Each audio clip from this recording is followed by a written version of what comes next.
अस्सलाम वालेकुम गाइस की हाल है ठीक हो सारे उम्मीद है तुम सारे ठीक हो। तो साढ़े पिंड मेला लगा आ तो असं आके चलो खुद इंजॉय करते पे अपने जो व्यूवर ने उन्होंने भी इंजॉय करा लें नाले पिंड का मेला भी खाने का पिंड का मेला किमें लगता तो की कुछ होंगे भी रौनक तुम वेखो भी आवाम दे आउण जान रश वेखो पंगूड़े शूड़े चल रहे हैं आवाम आके मेले तो इंजॉय कर रही है।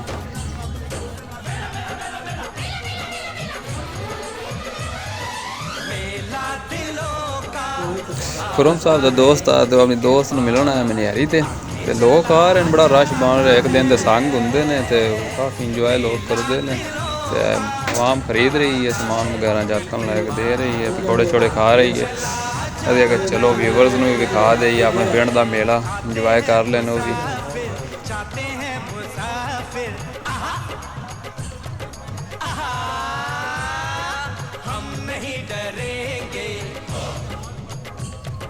दुश्मन से लड़ेंगे।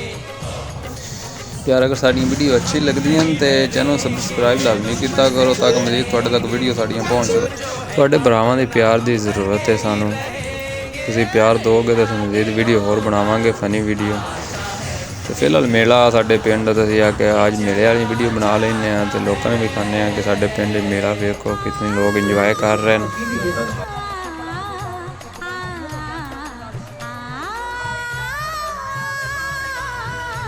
बड़ा प्यारा मेला होंदा साडे पिंड दा एक दिन दे होंदे ने सखी सरवर ते संग बड़ी आवाम दूरों दूरों आउंदी वेखण बड़े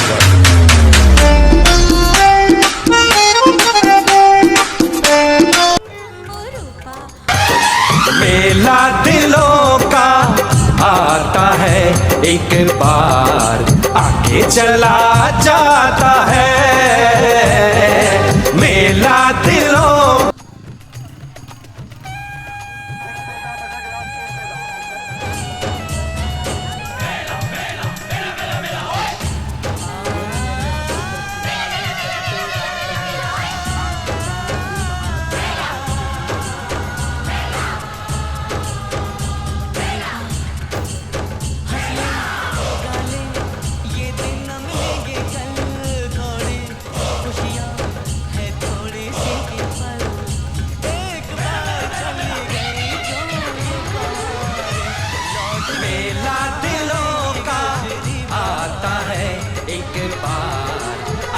चला जाता है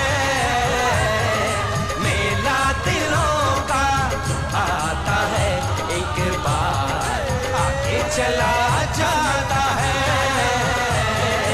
आते हैं मुसाफिर जाते हैं मुसाफिर हम नहीं डरेंगे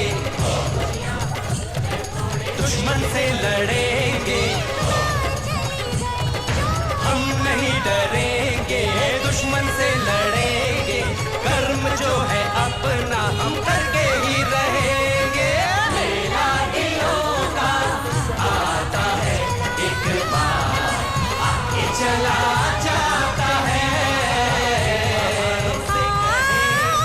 कर्म जो है अपना हम करके ही रहेंगे।